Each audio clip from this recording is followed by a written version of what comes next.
예배에 오신 여러분을 환영합니다. 오늘부터 고난주간 특별 새벽 기도회를 가지고요. 그리고 함께 50일 또 하나님 나라 큐티도 함께 시작합니다. 이번 한 주간 동안 또 주님의 고난을 묵상하고 또 온 성도가 함께 하나님의 은혜에 동참하는 시간이 되기를 축복합니다. 찬송가 143장입니다. 찬송가 143장 자막이 나옵니다. 함께 찬양하시겠습니다. 1절, 4절, 5절 찬양하겠습니다. 웬 말인가 날 위하여 주 돌아가셨나 이 벌레 같은 날 위에 큰 해 받으셨나 나 십자가 대할 때에 그 일이 고마워 내 얼굴 감히 못 들고 눈물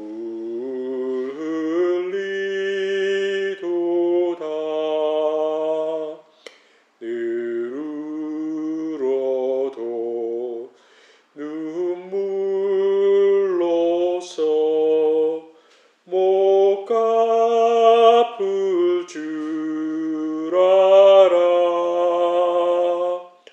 몸 밖에 드릴 것 없어 이 몸 바칩니다.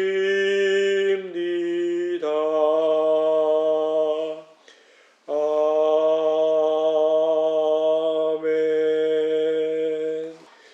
오늘 우리에게 주시는 하나님 말씀은 하나님 나라 큐티 본문입니다. 누가복음 23장 1절부터 12절까지입니다. 누가복음 23장 1절부터 12절까지인데 저는 12절 한 절만 읽겠습니다. 12절입니다.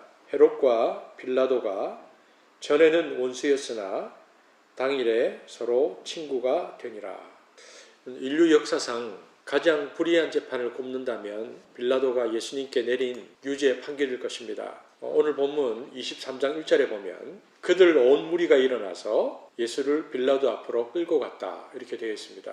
무리가 다 일어나 예수님을 빌라도에게 끌고 가서 고발하였다라고 누가는 증거합니다. 그들은 마치 광교에 휩싸인 듯이 밤새 서둘러서 예수님을 신성 모독을 범한 죄인으로 규정하고 사형 선고를 내리고는 동이 트자마자 곧바로 빌라도에게 끌고 갑니다. 그들이 빌라도에게 예수님을 끌고 간 이유는 당시 그들에게는 사형 집행권이 없었기 때문입니다. 그래서 그들은 로마의 빌라도 총독에게 가서 정치적인 재판을 통해서 예수님을 사형시키고자 했죠. 당시 이들은 교묘한 말로 모함하여 예수님을 사형수로 둔갑시킵니다. 당시 로마의 입장은 식민지의 종교적인 문제에 대해서는 심각하게 관여하지 않았습니다. 설사 이를 처벌하더라도 매나 몇 대 맞고 풀려날 정도의 수준이었습니다. 때문에 무리들은 로마가 심각하게 여길 만한 죄목을 만들기로 했는데 그것은 바로 반란죄였습니다. 예수님을 로마에 대한 반역자로 몰아가는 것이었죠. 그들이 빌라도에게 내세운 예수님의 죄목은 세 가지였습니다. 오늘 누가복음 23장 2절인데요. 한번 보겠습니다. 우리가 읽겠습니다. 그들이 예수를 고발하여 말하기를 우리가 보니 이 사람은 우리 민족을 오도하고 황제에게 세금 바치는 것을 반대하고 자칭 그리스도 곧 왕이라고 하였습니다. 그들이 예수님께 내민 예수님에게 씌운 죄목은 세 가지였는데요. 2절을 보니까 첫째 백성을 미혹하고 둘째, 로마 황제 가이사에게 바치는 세금을 금했고 셋째, 자칭 왕 그리스도라고 말했다는 것입니다. 자, 이러한 얘기를 듣고 빌라도가 예수님께 질문합니다. 23장 3절인데요. 빌라도가 예수께 물어 이르되 내가 유대인의 왕이냐? 대답하여 이르시되 내 말이 옳도다. 예수님을 향한 유대인의 왕이냐는 빌라도의 질문에 예수님은 내 말이 옳도다라고 답하셨습니다. 내 말이 옳도라는 말을 좀 더 원문대로 직역하면 내가 그렇게 말하고 있다라는 뜻입니다. 예수님의 대답은 긍정도 아닌 부정도 아닌 애매모호한 답변이었죠. 4절을 보니까 빌라도는 예수님에게 죄가 없다고 생각했습니다. 빌라도가 그렇게 생각한 이유는 두 가지였는데, 첫 번째는 예수님의 대답 때문이었고요. 두 번째는 유대인들은 항상 로마에 대해서 반기를 들고 있었는데 유대인들이 스스로 예수님을 로마의 반역자로 여기고 고발할 리가 없다고 생각한 것이었죠. 즉 유대인의 입장에서 로마의 반역자는 유대인의 애국자인데 자신들의 애국자를 스스로 고발한다는 것은 무언가 수상하다라고 빌라도는 판단한 것입니다. 그러나 5절은 이렇게 증언합니다. 우리 함께 보겠습니다. 무리가 또 강하게 말하되 그가 온 유대에서 가르치고 갈릴리에서부터 시작하여 여기까지 와서 백성을 소동하게 하나이다. 빌라도가 예수님을 석방할 의향을 보이자 무리들이 거센 반발을 합니다. 이때 빌라도의 입장은 굉장히 난처해 보이는데요. 예수님을 석방하면 흥분한 무리들이 어떤 반응을 보일지 염려스러웠고요. 그렇다고 죄가 없는 자를 처벌하자니 그것도 마음이 편하지 않았을 것입니다. 그런데 이때 빌라도는 예수님이 갈릴리 출신인 것을 듣게 되는데 이를 듣자마자 그는 공경에서 빠져나갈 묘수를 생각하죠. 6절 7절 함께 보겠습니다. 빌라도가 듣고 그가 갈릴리 사람이냐 물어 예수의 관할에 속한 줄을 알고 헤롯에게 보내니 그때 헤롯이 예루살렘에 있더라. 빌라도는 예수님이 갈릴리 사람이라는 것을 듣고 갈릴리를 관할하는 분봉왕 헤롯에게 예수님을 넘겨서 이 문제를 벗어버리겠다고 생각을 했습니다. 당시 분봉왕은 왕이나 황제의 허락하에서 한 나라의 일정 지역을 다스리는 군주였습니다. 왕보다는 다소 지위가 낮았으나 때론 왕으로 불리기도 했는데요. 때마침 이 헤롯은 유월절을 맞아서 예루살렘에 와 있었습니다. 빌라도의 명령대로 예수님은 그래서 헤롯 안티파스에게 이송되죠. 그는 요한을 죽인 인물입니다. 8절에 보니까 헤롯이 예수를 보고 매우 기뻐하니 이는 그의 소문을 들었으므로 보고자 한지 오래였고 또한 무엇이나 이적 행하심을 볼까 바라던 연고로라라고 되어 있습니다. 헤롯이 예수님을 보고 매우 기뻐했다고 8절이 증언하는데요. 왜냐하면 헤롯은 예수님이 행하신 수많은 이적과 기적에 대한 이야기를 들었기 때문에 이제는 직접 자기 눈으로 그 이적을 보고 싶은 기회가 왔다라고 생각했기 때문입니다. 그러나 예수님은 그의 기대를 채워주지 않았습니다. 9절을 보니까 헤롯이 여러 말로 물으나 아무 말도 대답하지 아니하시니라고 되어 있습니다. 예수님은 헤롯의 어떤 말에도 대답하지 않으셨습니다. 예수님은 헤롯의 목적을 이미 파악하셨기 때문이죠.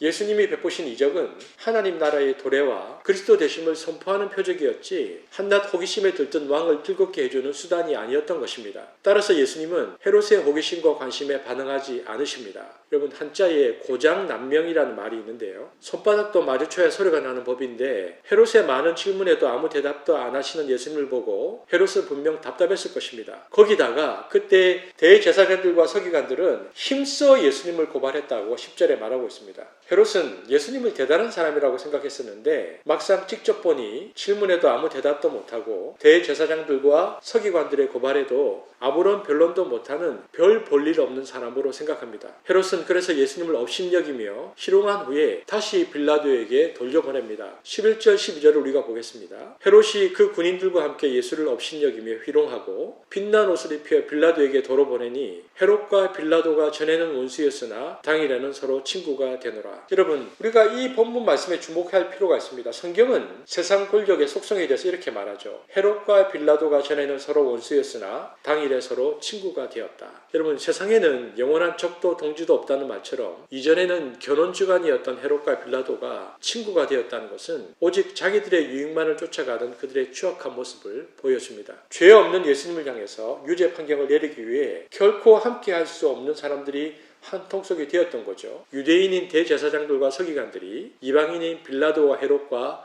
한 통속이 되었습니다. 그리고 군중 심리에 휩싸인 무리들도 그들과 한 통속이 되었던 것이죠. 여러분 오늘 우리의 모습은 어떠합니까? 우리가 그리스도인이라고 하지만 때로는 우리 가운데 빌라도의 모습과 헤롯의 모습과 무리들의 모습이 있음을 발견합니다. 예수님이 죄가 없으신 줄 알면서도 군중들의 압력에 못 이기는 아우성치는 소리 때문에 원칙을 포기하는 빌라도의 나약한 모습이 우리의 모습이라는 생각이 듭니다. 예수님이 행하시는 기적이나 바라는 이 헤롯의 모습이 우리의 모습일 수 있겠다 생각이 듭니다. 참 지도자가 누구인 줄 모르고 분별력 없이 군중 심리에 휩싸여 살아가는 우리의 모습이 우리의 모습일 수 있겠다 생각이 듭니다. 생각해보면 보통 사람이라면 할 수 있는 한 온갖 변호를 했을 뿐만 아니라 억울해서 분통이 터질 노릇이었을 것입니다. 하지만 예수님은 침묵으로 일관하셨다고 말하고 있습니다. 두 가지 이유 때문인데요. 첫째는 십자가 사역이라는 하나님의 뜻에 자신을 온전히 복종시키는 주님의 마음 때문이었고요. 둘째는 그들이 지금 하는 일이 정말 무슨 일을 하고 있는 줄 모르고 있기 때문에 그들을 다 용납하시는 주님의 그 모습을 아무 대답도 하지 않으시는 것으로 누가는 그립니다. 그러므로 우리는 그 침묵 속에 담긴 그 엄청난 사명과 사랑을 보아야 합니다. 그분은 침묵을 통해서 인간을 구원하시려는 십자가의 사명을 끝까지 감당하시려 했고 인간들의 무례함과 무지함을 용납하시려 했습니다. 여러분, 오늘날도 여전히 군중과 빌라도와 헤롯과 같은 마음이 우리 가운데 있습니다. 그래서 그런 우리의 마음과 주님의 마음은 어쩌면 영원히 만날 수 없는 두 평행선처럼 보입니다. 그러나 실상은 그렇지 않습니다. 우리의 모습과 마음이 주님을 닮아가기에 너무나 부족할지라도 하나님은 조건 없이 우리에게 손을 내밀어 주셨습니다. 그것이 십자가입니다. 그리고 자기를 낮추시고 비우시는 주님의 그 마음이시기에 주님께서는 그러한 우리의 모습과 마음 안에 성령으로 이미 들어와 계십니다. 오늘 하루도 우리 안에 함께 하시는 주님의 그 마음과 사랑 안에서 고난주간 첫째 날을 시작하면서 감사하며 주와 동행하는 날이 되기를 축복합니다. 기도하시겠습니다. 살아계신 아버지 하나님, 우리가 그리스도인이라고 하지만 때로는 우리 가운데 빌라도의 모습과 헤롯의 모습과 무리들의 모습이 있음을 발견합니다. 하지만 그러한 우리의 나약한 모습과 마음 가운데도 주님은 우리를 버려두지 아니하시고 먼저 찾아와 우리를 품어주심을 고백합니다. 우리 마음으로는 할 수 없지만 우리 안에 주님이 거하시기에 그 주님의 마음을 힘입어 오늘도 우리에게 주어진 환경 속에서 우리가 만나는 모든 사람들을 포용할 수 있는 주님의 사람들로 인도하여 주옵소서. 예수님의 이름으로 기도합니다. 주기도문으로 예배를 마치겠습니다. 하늘에 계신 우리 아버지여, 이름이 거룩히 여김을 받으시오며 나라가 임하시오며 뜻이 하늘에서 이루어진 것 같이 땅에서도 이루어지이다. 오늘 우리에게 일용할 양식을 주시옵고 우리가 우리에게 죄진 자를 사하여 준 것 같이 우리 죄를 사하여 주시옵고 우리를 시험에 들게 하지 마시옵고 다만 악에서 구하시옵소서. 나라와 권세와 영광이 아버지께 영원히 있사옵나이다. 아멘.